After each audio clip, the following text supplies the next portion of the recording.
partial on my left side. We weren't very dominant offensively, but defensively, I feel like we're a very hard pairing to play against. I feel like a lot of players just dislike playing against us, especially on that side, and we look for the other side for more success. So. Yeah.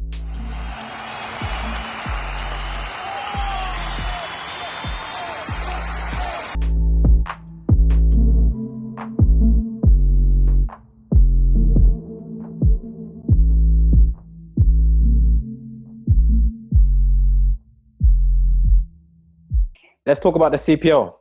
And obviously, I mentioned before you guys were the first brothers to play together. When did you know, and when did you find out you guys were going to be playing on the same team? I knew I was gonna sign because I was like the first signing for Edmonton. So I knew I was gonna play, but I can't remember. You can answer, I guess. Yeah, I think it's when, as soon as the league was made official, I'd say within a month or two, that's how I knew, because I had the option between Calgary and Edmonton, and I have some friends in Edmonton that I've played with since I was 12. So I was very interested in signing for Calgary because obviously the year before we had some success with the Foothills team. But at the same time, I'm like, I just want to do this and be able to say that I've played with my brother and I've played with my best friends who have enjoyed some success with at amateur level. So I knew within the first couple of months of the league being announced that I was going to play with my brother. What was the feeling like between you, your family, and everyone? Honestly, obviously very prideful, but I still think that we didn't really take it in. I don't think we really enjoyed it. Kind of just enjoy the moment, enjoy each game. Like I still feel like just kind of okay, we play in pro, same club kind of thing, but we never really took it in. Yeah, So I wish we could go back and enjoy it more. Like even our parents, I don't think our parents came to a game, did they? Because they're so busy with Just work, one, right? yeah. Yeah. So I really wish that year we just took more time to enjoy the moment. No, because you don't know how big the league's going to be. Football has so much money in the game. Obviously, we're kind of the guinea pigs for this league and whatnot. But, in 10, 20 years, God knows where the league ends up. People are going to, you're in the books, that's, you're the first brothers to play together, And also, I think the first brothers to play against each other. Yeah, but No, unfortunately, we didn't get to play against each other. Well, technically we did, but I got subbed on late, and Allan got subbed off a bit earlier. So when I was on the field, he was off the field. So it was. I'm not gonna lie, that was actually very frustrating for me because I was looking forward to playing against him, and I felt like I could have helped in that game, but we won, and it was okay. But yeah, hopefully next year. Yeah. It's always another chance next year. Here at FOOTY 258, we're proud to present you with the best football-specific content. We work with many companies and many ballers to give you, the viewers, the best content possible. You, the viewer, we're always looking to help you improve your skill set. In order for you to improve your skill set and for us to keep making these videos, please click the link down below and buy some equipment.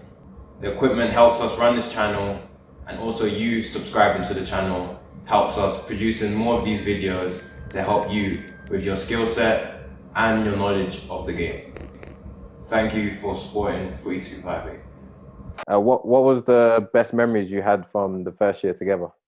I think it was that one game. It was not only us two, but the game when myself, you, Bruno played, Adam, Ajay, Ajij, because we all came through the academy together, right? So that one game we all started together. I think that was probably the best memory I had, just being able to enjoy the game at the highest level with my best friends. For me, it was when we started turning things around.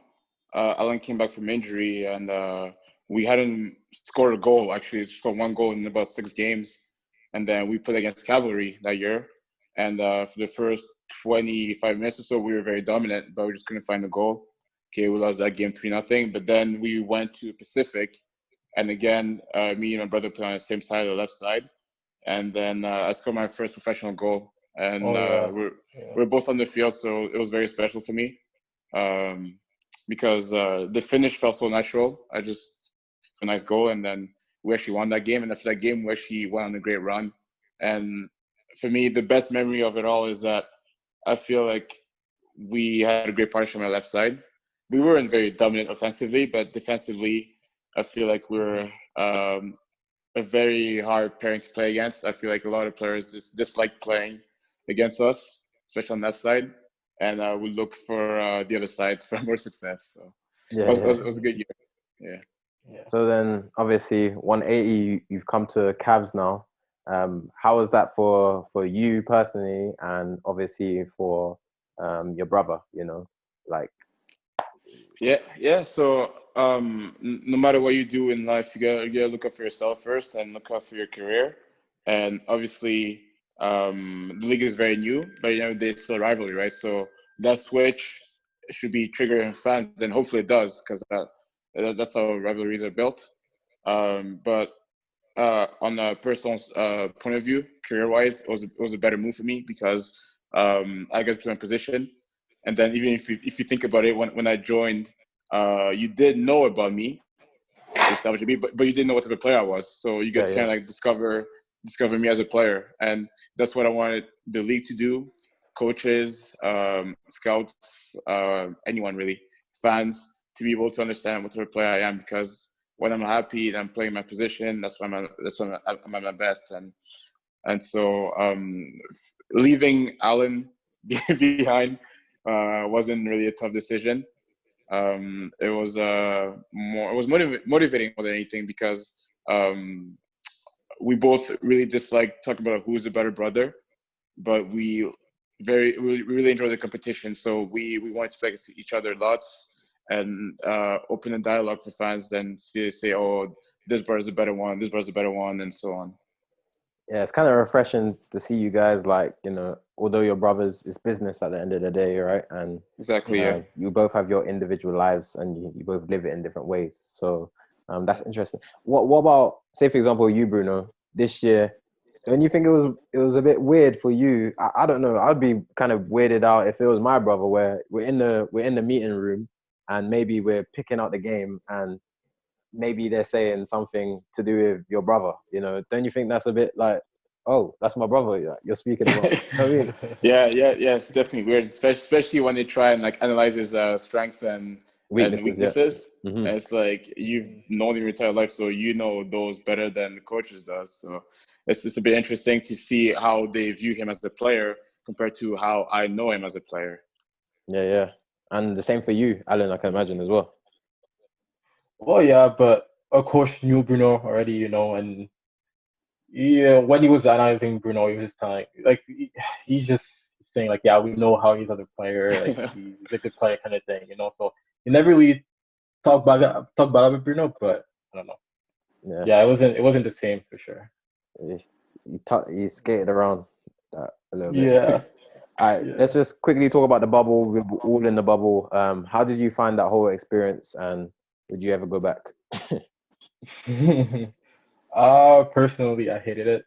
Obviously, it didn't help that we didn't win the game, But just, I don't know, just the fact that we couldn't leave the hotel, couldn't see our family, friends, Even like sometimes, like, obviously we didn't do well, didn't win games, but usually after a bad game, you're able to kind of just get away from football, get away from your teammates, and just kind of reset, and then we were not able to do that. So that was very frustrating. And would I do it again? No, never.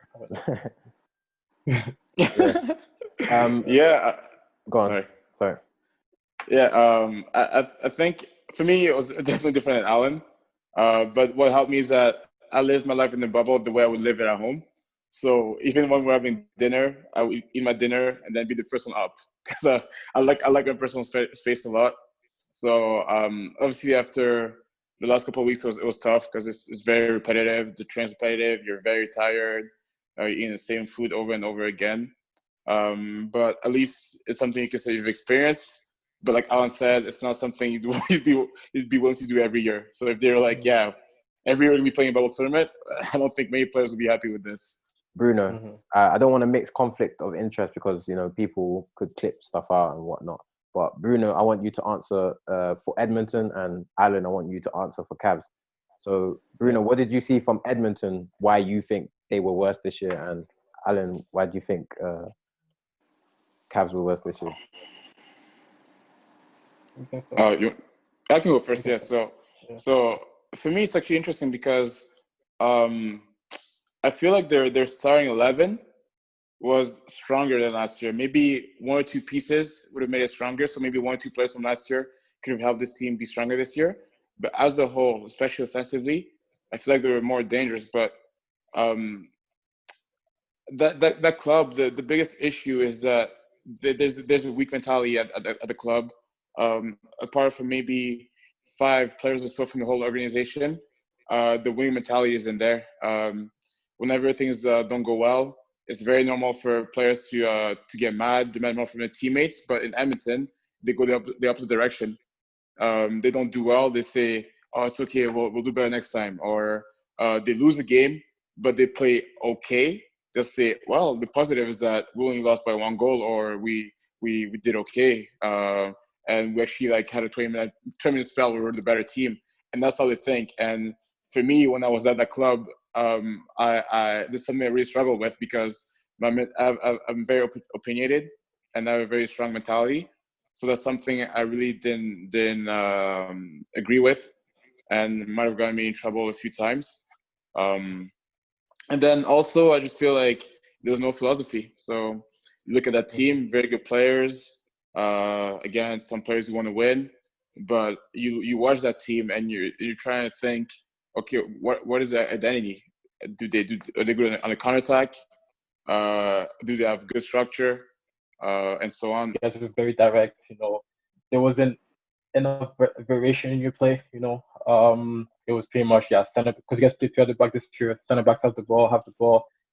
Kind of struggled to find the midfield. Sometimes it kind of went direct. And it didn't help you guys that you got a lot of injuries. To your midfield, right? Your offensive midfielders, right? So it was a bit harder to create after that, right? So yeah, it's just I feel like you guys needed something a bit different.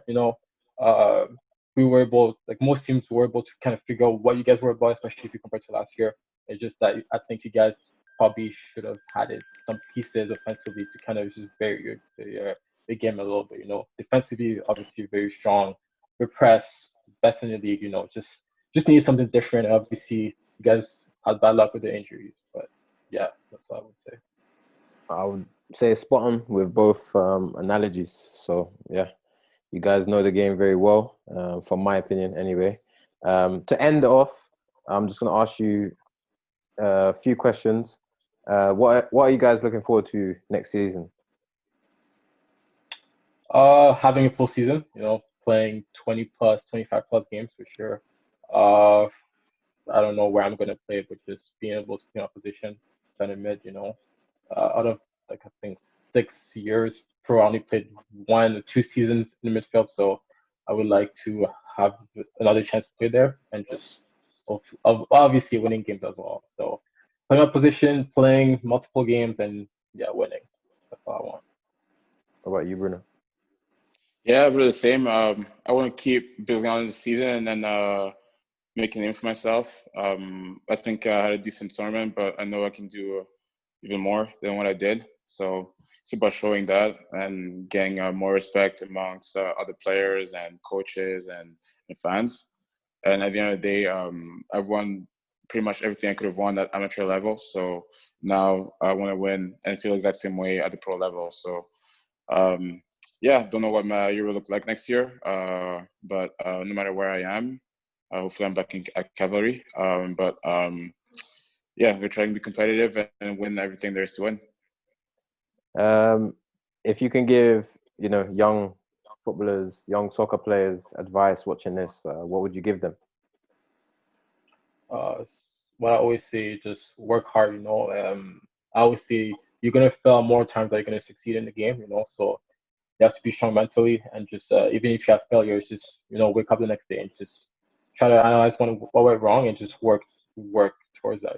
Just try to always work on your weaknesses, even on your strengths. Just every day, get better. There's always someone working harder than you, someone that's always better than you. So you want to just keep getting better, and just keep on working. Yeah, so for me, it's about a bit of the same too. A lot of it has to do with mentality. You got to be opportunistic, take your chances whenever you get them. Obviously, sometimes you won't work out, but it all comes down to mentality. You got to make sure that you can deal with the ups and downs, and then try and be as consistent as possible. I think what gets a lot of players through in their careers is a consistency, because we have the very talented players who can be amazing 3 games and then be switched off for 3 games, but still be okay because we know they have that talent. But then if you're an average player and you're not consistent, then you're basically done, right? So you got to make sure that you try and stay as consistent as much as possible and keep working hard. What do you guys want from your careers? I want to play another 5 years, until I'm 32 at least. I want to win at the professional level. I haven't done it yet. I've almost 100 games, so that's good. If I could get to 200 professional games, it would be nice, So play as long as possible, win 1 or 2 trophies at the professional level, and just keep on getting better. Honestly, keep on getting better. Yeah, for me, I want to work with a coach at some point in my career where I feel like he's got his full trust in me, and a coach who feels that I'm one of the most important pieces in a puzzle of the team. That's something that always helps players improve and helps players achieve great things. So I want to keep playing for as long as possible too, the same as Allan. And then I'd like to experience something different than CPL. So even if I'm here for another, I don't know, year or so, or even longer, so be it. But for me, I'd love to go back to France or a French-speaking country and play there, because I think that we got a level, but it's just about having that chance and then taking it. Yeah. No, that's actually a good point. Like, I've played badminton my whole career, so I would like to eventually, even if it's not, preferably obviously it would be Europe, but just experiencing a new culture, something different. No, that's good, man. And playing in different countries, I've learned so much about myself. My game. Met different people, met my missus, have a family now, and that's just through traveling. So that's something that that is important, I believe, in your career, because that's what your career should be for, right? Last question. If you could pick somebody, who comes to your head, who, you think they would be very good on here, this platform, speaking about soccer, football, who would you pick?